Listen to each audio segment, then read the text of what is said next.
The alien ship hung in the sky above the coastal city of Monaco like a silver cloud. It had been 3 years since the people made first contact with Earth. 3 years since the galaxy learned that humans existed. 3 years since everything changed. Ambassador stood on the observation deck of the Earth Cultural Center. His gray skin reflected the morning sunlight as he watched the humans below going about their daily lives. Behind him, his assistant Myraset was reading from a data pad. "I still do not understand these creatures," said. His voice was deep and slow, like rocks grinding together. "They are so young as a species, so primitive in many ways, yet they survived the Great Collapse. They rebuilt their civilization. They even reached out to the stars before we found them." Myraset nodded. She was younger than the ambassador, and her gray skin was lighter, almost silver. "The Council says they are the most interesting species we have discovered in 1,000 years, she said. "They want us to learn everything about them." Made a sound that was something like a laugh. "Learn everything. We have been here 3 years and I still cannot understand why they do half the things they do. They fight wars over ideas. They create art that serves no purpose. They keep animals in their homes just to pet them." "They call those pets," Myraset said helpfully. "I know what they call them," replied. "I just do not understand why." A human woman entered the observation deck.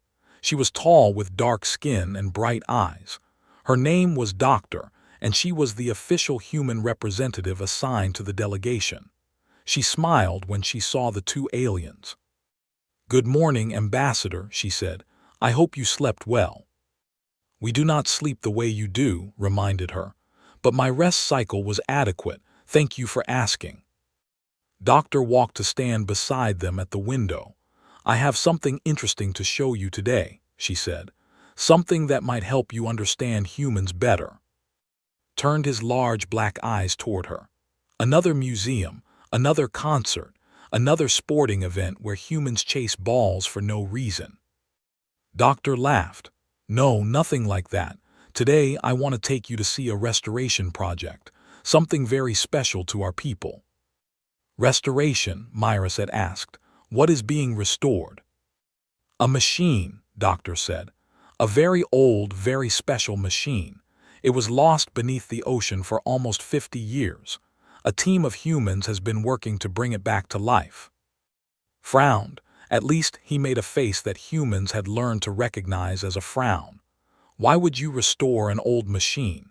If you need a machine, why not simply build a new one? Your fabrication technology is primitive, but it is functional." Doctor's smile grew wider. "That is exactly why I want you to see this. Come with me.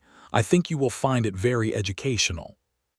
They traveled by hover car to a large facility near the coast. The building was huge, with high ceilings and bright lights. Inside, hundreds of humans were working. Some wore white coats, others wore dirty coveralls. Machines hummed and sparked. The smell of oil and metal filled the air. In the center of the facility, surrounded by equipment and workers, sat a shape covered by a white sheet. It was roughly the size and shape of a human vehicle, but could see that it was damaged. Even through the sheet, he could see the twisted metal and broken parts. A man approached them. He was old by human standards, with white hair and deep lines on his face. His hands were rough and stained with grease. When he smiled, his eyes crinkled at the corners. "Doctor," he said warmly, "and our alien friends, welcome to my workshop." "Ambassador, this is Master Engineer Beaumont," Doctor said. "He is leading the restoration project." Extended his hand. Had learned this human custom and shook it carefully. Human hands were so small and fragile compared to hands. "What are you restoring?" asked. Walked toward the covered shape. The workers around it stopped and stepped back respectfully. With a dramatic gesture, pulled away the white sheet. Stared, Myraset made a sound of confusion. It was a car, or rather it had been a car. Now it was a twisted mass of corroded metal, broken glass, and rusted parts. Barnacles covered its surface. Seaweed hung from its wheels. The ocean had destroyed it completely. "This," said proudly, "is a—" It was one of the most advanced and beautiful cars ever made by human hands. It could travel at over 400 kilometers per hour. It was a masterpiece of engineering and design. Looked at the ruined heap of metal. "Was," he repeated. "Yes, was," agreed. 52 years ago, this car was being transported on a ship across the Mediterranean Sea. There was a storm. The ship sank. This beautiful machine went down with it to the bottom of the ocean. And now you have brought it back up," Myraset said, "to dispose of it properly." Looked almost offended. "Dispose of it? No, no, no. We are going to restore it. We are going to make it beautiful again. We are going to make it run again." Walked around the destroyed vehicle. He touched the corroded metal. It crumbled slightly under his fingers. "This is impossible," he said flatly. "This machine is dead. The metal is corrupted. The systems are destroyed. Even with our technology, it would be easier to build a new one than to fix this one." Nodded. "Yes, it would be easier, much easier, but that is not the point." "Then what is the point?" asked. Placed his hand on the ruined car with surprising gentleness. "This is not just a machine, Ambassador. This is history. This is art. This is a piece of who we are as a people. We do not throw such things away. We bring them back." Looked at Doctor. She was smiling that mysterious human smile again. "I do not understand," he admitted. "I know," Doctor said, "but you will stay with us. Watch what we do, and maybe by the time we are finished you will understand what it means to be human." Looked at the destroyed machine, then at the hundreds of humans working around it, then at the old man with grease-stained hands and proud eyes. "Very well," he said. "Show me what you can do." The first month of the restoration was the hardest to watch. Visited the facility every day. He told himself it was his duty to learn about humans, but secretly he was fascinated by what he saw. The humans did not rush. They did not use their most advanced machines. Instead, they worked slowly, carefully, with their bare hands and simple tools. They took the destroyed car apart piece by piece. Each piece was photographed, measured, and cataloged. Each piece was cleaned with tiny brushes and special chemicals. "This is madness," told Myraset one evening. "They spend hours cleaning a single bolt. A bolt. They could make 1,000 new bolts in the same time." Myraset had been spending time with the younger workers. She was learning their language better than. She was even learning their jokes, though she did not always understand them. "They say each piece has a story," Myraset said. "They say the original parts are important. They carry the memory of the machine." "Memory? Machines do not have memory, not like that." "Humans believe they do. Or rather, humans believe that objects can hold meaning, emotional meaning." Shook his head. "Emotional meaning in metal and plastic. These creatures are strange." But he kept watching. Beaumont became something like a guide for. The old engineer was patient and kind. He explained everything in simple terms. He never made fun of questions, even when they were very basic. "Tell me about this machine," asked one day. "Why is it so important? You have millions of cars on your planet." Sat down on a wooden stool. He picked up a small metal piece that had been cleaned and restored. It shone like silver in the light. "This is not just any car," said. "This is when it was built, it was the fastest production car in the world. It had over 1,000 horsepower. It could go from 0 to 100 kilometers per hour in 2.5 seconds." Did the math in his head. That is very fast for a ground vehicle. Yes, it was, but speed is not why this car is special. Held up the small piece. "Do you know what this is?" "A component. Part of the engine, perhaps." "It is a valve cover. In most cars, a valve cover is just a piece of metal stamped out by a machine in a factory. But every piece was made by hand. Skilled workers shaped and polished every component. They signed their names on the parts they made." Turned the piece over. There on the back was a name scratched into the metal, Pier 2005. Pierre made this valve cover, said. He spent 3 days on it. He was proud of his work. He put his name on it so that everyone who ever saw it would know. Took the piece carefully, he looked at the name. This Pierre, is he still alive? Yes, he is. He is 87 years old now. He retired 20 years ago. When he heard we were restoring this car, he came out of retirement. He is here in this building right now. He is teaching our young workers how to make these parts the way he used to make them. Was quiet for a long moment. He came back just to help restore this machine. He cried when he saw it, said. He said it was like seeing an old friend who had been lost. He said he could not let anyone else restore the parts he had made. It was his duty. The next day asked to meet Pierre. The old man was small and thin. His hands shook slightly with age, but when he held his tools, his hands became steady. When he worked on the metal, his eyes became sharp and focused. "Why do you do this?" asked him. "You are old, you should be resting. Why work so hard on a broken machine?" Pierre smiled. He had few teeth left, but his smile was warm. "Because I love it," he said simply. "Because I made these pieces with my own hands 50 years ago. Because when I die, I want to know that my work will still exist, that something I created will still be beautiful.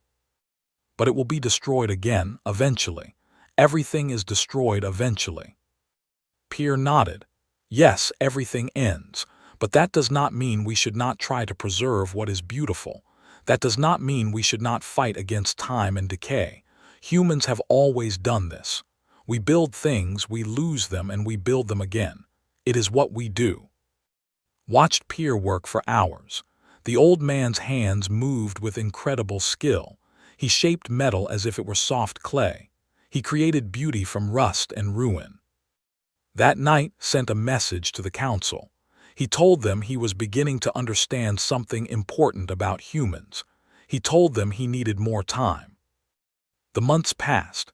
The restoration continued. Learned the names of all the workers. He learned their stories. There was Maria, a young woman who had grown up poor but had studied engineering and now designed parts that did not exist anymore. There was a man from Japan who had traveled around the world just to be part of this project. There was a refugee who had lost everything in a war but had found purpose in this work. Each of them had a reason for being there. Each of them believed in what they were doing. None of them were being paid very much. None of them were there for money or fame. "They are devoted," Myra said, observed, "like religious believers." "Perhaps that is what this is," said. "A religion, a belief in the importance of creation, a belief that beautiful things deserve to exist." The car slowly began to take shape. The twisted metal was straightened. The corroded parts were replaced with perfect replicas. The engine, which had been completely destroyed by salt water, was rebuilt piece by piece. One day showed the engine block. It had taken 6 months to restore. "We found original blueprints in the archives," explained. "We used them to make sure every measurement was exact, every hole, every groove, every thread. It is exactly as it was when it left the factory." Ran his hand over the smooth metal. It was perfect. It was beautiful. "You could have scanned it," he said. "Used your computer modeling, made it faster." "Yes, we could have," agreed. "But we did not. We did it the old way, the human way." "Why?" Thought for a moment. Because the process matters, because the struggle is part of the story, because this engine is not just a machine. It is the work of human hands, human minds, human hearts. If we take shortcuts, we lose that. We lose what makes it special. Looked at the engine. He looked at the workers around him. He looked at his own hands, large and gray and alien. "My people do not think this way," he said quietly. "We value efficiency. We value results. We do not understand why the process would matter." Placed his hand on shoulder. "Perhaps that is why you have come to us," he said. "Perhaps there are things we can teach each other." Did not reply, but he kept watching. And slowly, day by day, he began to understand. The crisis came in the 14th month of the restoration. Was there when it happened. He would remember that day for the rest of his life. The team had been working on the body panels. These were the outer pieces that gave its famous shape. They were made of carbon fiber, a material that was strong and light. But after 50 years under the ocean, the carbon fiber had been destroyed. The salt water had eaten into the material. The pressure had cracked it. What remained was not strong or beautiful. It was weak and ugly. Stood before the ruined panels. His face was gray. His shoulders were slumped. Around him the workers were silent. "We cannot fix these," said. His voice was heavy with sadness. "The material is too damaged. The structure is gone. We would have to rebuild them completely from scratch." "Then rebuild them," Maria said. "We have done harder things." Shook his head. The original carbon fiber formula was a secret, never shared it. The company that made it went out of business 30 years ago. All their records were lost in a fire. We do not know how to make this material. The silence in the workshop was terrible. Could feel the despair in the air. These humans had worked for over a year. They had performed miracles. And now, because of some lost formula, everything might be ruined. It was Myra said who spoke first. "We could help," she said. Everyone turned to look at her, felt a flash of surprise. "Our material science is very advanced," Myra said continued. "We could analyze the remaining carbon fiber. We could determine its exact composition. We could even create new material that is identical to the original." The humans looked at each other. Some of them looked hopeful, others looked uncertain. "You would do that?" asked. "You would help us?" "Of course," Myra said. "We have been watching you work for over a year. We have come to respect what you are doing. We want to help you succeed." Nodded slowly. "I will need to speak with my superiors," he said, "but I believe they will agree. This project has become important to us as well." 2 days later, a science team arrived at the workshop. They brought equipment that made the human machines look like toys. In 1 hour, they had completely analyzed the carbon fiber. In 2 hours, they had determined the exact formula. In 3 hours, they had produced a sample of the original material, perfect in every way. The humans were amazed. They gathered around the sample, touching it, testing it, comparing it to the original pieces. It was identical. The technology had solved a problem that would have taken humans years to figure out. But then something strange happened. Looked at the sample, he looked at the equipment, and he shook his head. "No," he said. The workshop went silent again. "No," Myra repeated. "I do not understand. We have solved your problem. We have given you what you need." "You have given us the formula," said, "and for that we are grateful. But we cannot use your machines to make the panels." Now even was confused. "Why not? Our machines are more precise than anything you have. The panels would be perfect." "Yes, they would be perfect," agreed. "Too perfect. They would be made by alien machines, not by human hands. They would not be part of the story." One of the scientists made a sound of frustration. "This is foolish," he said. "We offer you perfection and you refuse it. Your technology will make mistakes. Your materials will have flaws. Why would you choose the inferior option?" Walked over to the car was almost complete now except for the body panels. The engine gleamed. The frame was straight and true. It was beautiful even without its skin. "Do you see this car?" asked. Every piece of it was made by human hands. Some of those hands belong to people who are long dead. Some belong to people who are standing in this room right now. Every scratch, every tiny imperfection is a mark of human effort, human struggle, human love. He turned to face the scientist. "If we use your machines to make the panels, we break that chain. We put something alien into something human. It would be like putting a plastic heart into a living body. It might work, but it would not be right." The scientist shook his head. "I do not understand your logic." "Neither do I," said, but his voice was thoughtful, not dismissive. "And yet I think I am beginning to." He walked to stand beside. "You will use the formula," he said, but you will make the panels yourselves, with your own machines, your own hands." "Yes," said. "It will take longer, it will be harder. There will be mistakes and we will have to start over. But when we are finished, every piece of this car will be human. Every piece will be part of the story." Was quiet for a long moment. Then he turned to his fellow. "Give them the formula," he said. "Give them any information they need, but do not make the parts for them. Let them do it themselves." The scientist looked angry. "This is a waste of our resources. We came here to help, not to watch them struggle." "Their struggle is the point," said.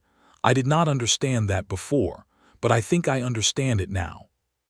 Over the next 6 months, the human team developed their own process for making the carbon fiber. It was slow and difficult. They made many mistakes. 3 times they had to throw away everything and start over.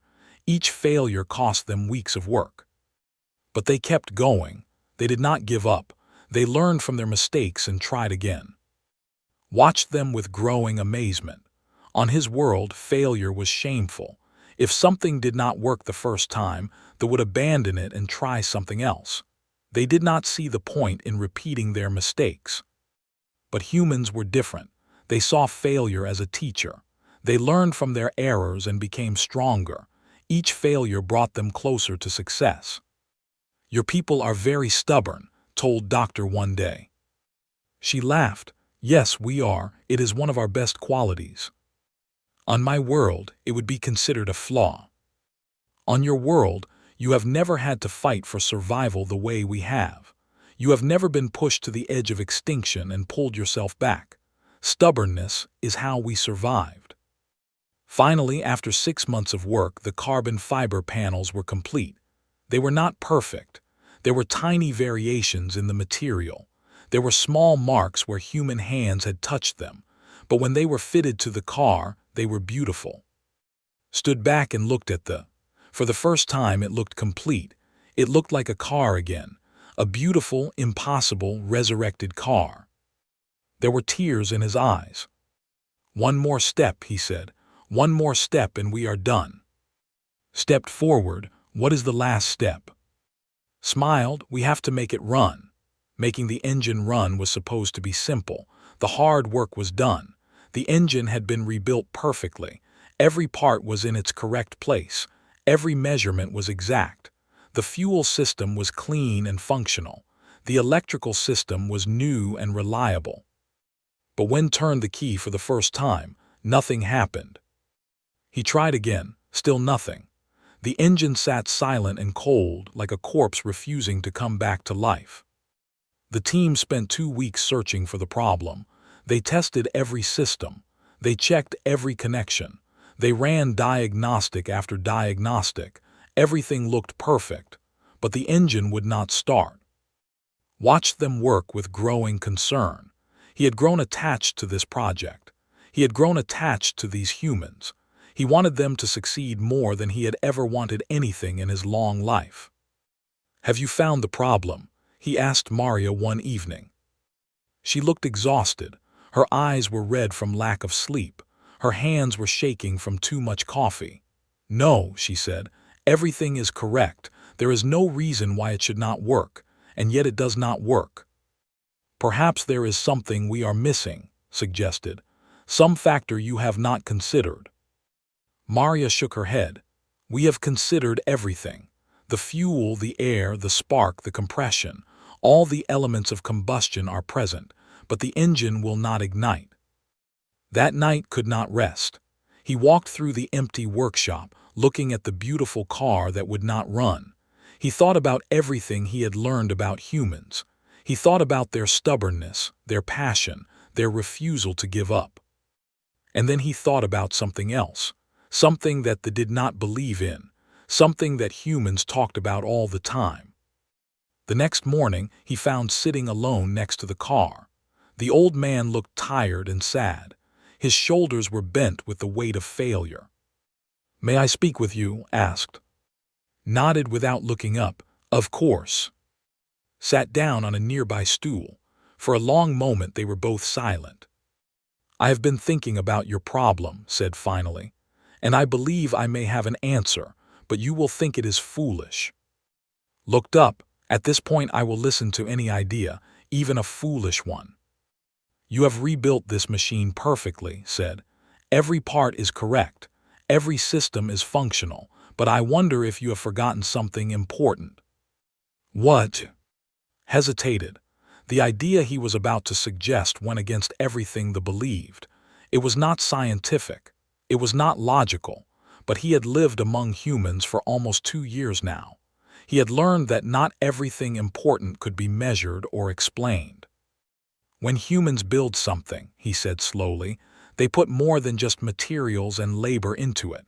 They put something of themselves, their hopes, their dreams, their love.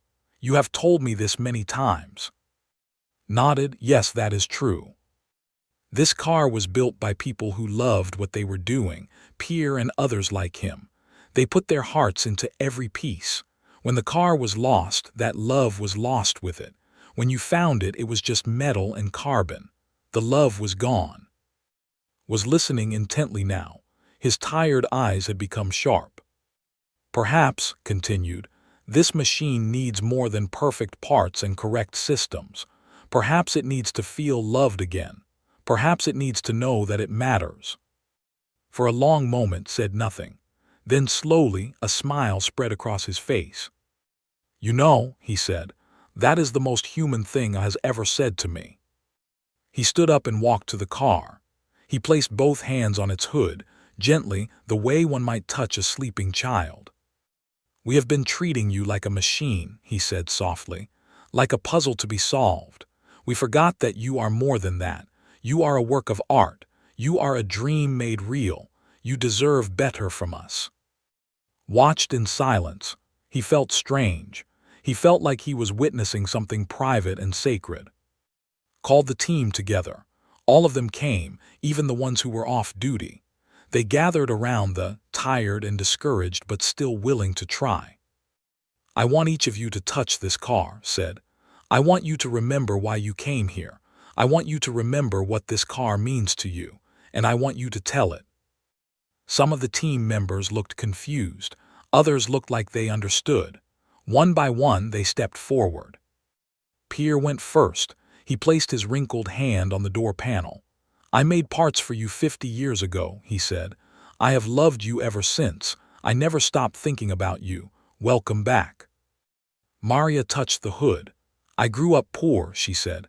I never thought I would see a car like you, much less work on one. You gave me a dream, thank you. Placed his hand on the wheel. I traveled 10,000 kilometers to be here, he said. You are worth every kilometer. Please run for us. Touched the engine. I lost everything in the war, he said. Building you helped me find myself again. You are my hope. One by one, every team member spoke. Some cried, some laughed. All of them shared something personal and true. Finally, it was turn. He hesitated. He was not human. He was not even from this planet. What could he possibly say to this machine? But then he remembered everything he had learned, everything he had felt. He stepped forward and placed his gray hand on the car's sleek body. I came to Earth thinking humans were primitive and strange, he said. You have shown me how wrong I was. You have taught me about love, about persistence, about the importance of beautiful things. I did not know I could care about a machine, but I care about you. Please run. Please show the galaxy what humans can do. Wiped his eyes. He walked to the driver's door and opened it. The leather interior gleamed in the light. He sat down in the driver's seat and placed his hands on the steering wheel. All right, old friend, he said softly. Let us try again. He turned the key. For one terrible moment, nothing happened. And then, with a sound like thunder, the engine roared to life. The workshop exploded with cheering. People hugged each other, people cried, people danced. The sound of the engine filled the building, powerful and beautiful and alive. Stood frozen in place. He felt something wet on his face. He touched his cheek and realized he was crying. He had not known that could cry. Revved the engine. The sound was incredible. It was music. It was poetry. It was the voice of human achievement crying out to the universe. "We did it," Maria shouted. "We actually did it." Turned off the engine. The silence that followed was almost painful. He stepped out of the car and walked toward. Without warning, he embraced the alien in a human hug. "Thank you," whispered. "You helped us remember what we had forgotten." Did not know what to say. He simply held the old man and let the tears flow. The had been dead for 50 years. Now it was alive again, and knew that he would never see the universe the same way again. The day of the unveiling arrived 3 months after the engine first roared to life. The team had used that time to make everything perfect. They had tuned the engine until it sang like an angel. They had polished the body until it reflected the sky like a mirror. They had tested every system 100 times. Now they stood in the center of the Monaco Grand Square. A red velvet rope surrounded it. Thousands of humans had gathered to see it. Camera drones hovered overhead, broadcasting the event to billions of people around the world. And they were watching too, not just and his team, but the entire council of elders. This event had become something bigger than anyone had expected. It had become a moment of understanding between two civilizations. Doctor stood at a podium facing the crowd.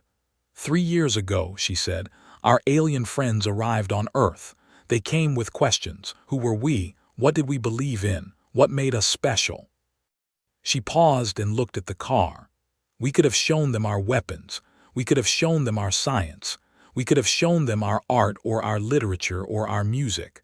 All of those things would have been true answers, but they would not have been complete. The crowd was silent. Everyone was listening. This car, Doctor continued, represents something that words cannot fully explain. It represents the human spirit, our refusal to accept loss, our determination to preserve what is beautiful, our ability to bring dead things back to life. She stepped down from the podium and walked to the car. She placed her hand on its perfect body. 52 years ago, this machine sank to the bottom of the ocean. It was destroyed. It was forgotten. By every reasonable measure, it was dead, but we did not accept that. We found it. We brought it home, and we made it live again. Stepped forward. He had asked to speak, and the humans had agreed. Standing before thousands of humans, he felt small, but he also felt proud to be part of this moment. My people have traveled the stars for 10,000 years, he said. His voice was amplified by hidden speakers. We have seen wonders that would take your breath away. We have built machines that could crush this car like a toy. We have technology that makes your most advanced science look like children's games. He paused. The crowd was completely silent. And yet, continued, we have never done anything like this.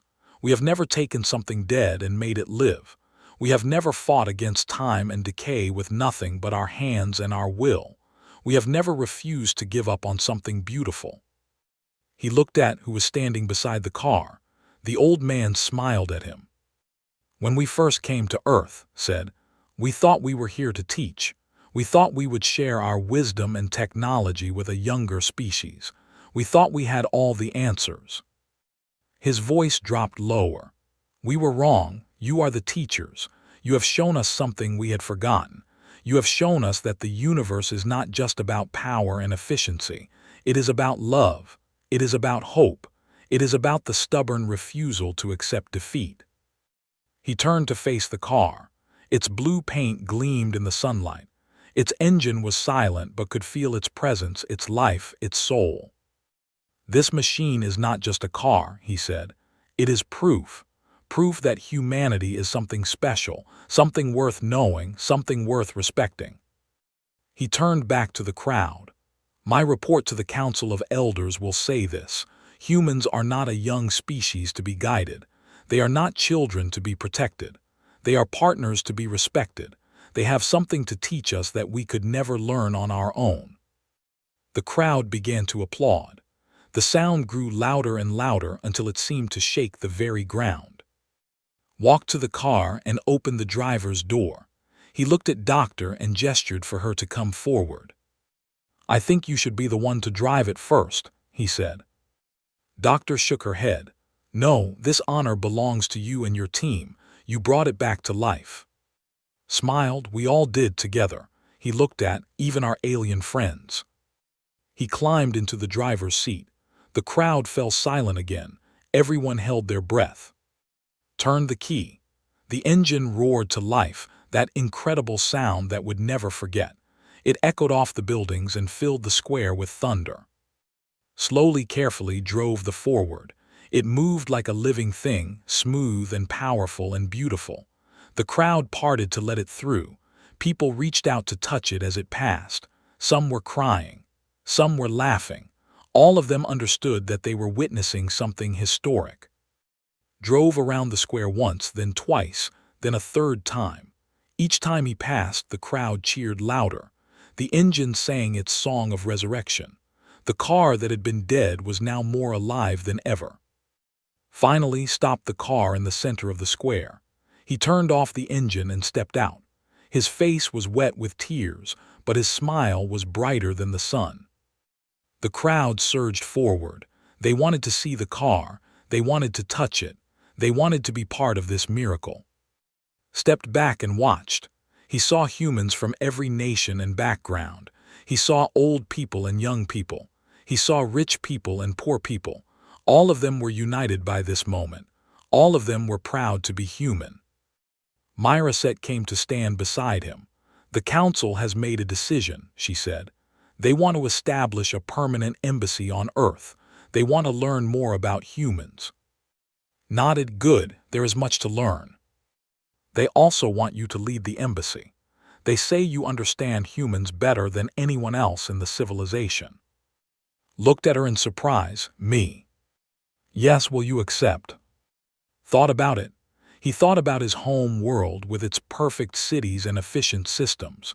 He thought about Earth with its chaos and beauty and incredible spirit. "Yes," he said, "I will accept. I want to stay here. I want to learn more." Myraset smiled. "I thought you would say that." They stood together and watched the celebration. The sun was setting now, painting the sky in shades of orange and pink. The gleamed in the golden light. Later that night, after the crowds had gone home, found himself alone in the square. The car was still there, surrounded by guards and velvet ropes. He walked up to it and placed his hand on its hood. "Thank you," he whispered. "You have taught me more than any book or teacher ever could. You have shown me what it means to be alive." The car sat silent and still, but could swear that just for a moment he felt it respond, a warmth under his hand, a pulse of energy, a whisper of life. He smiled and walked away into the night. Above him, the stars were shining. Among those stars, he knew, were countless civilizations watching Earth, waiting to see what humans would do next. And knew, with absolute certainty, that whatever humans did next would be extraordinary. Because that was what humans did. They took the impossible and made it possible. They took the dead and made it live. They took the darkness and filled it with light. And the universe was better for having them in it.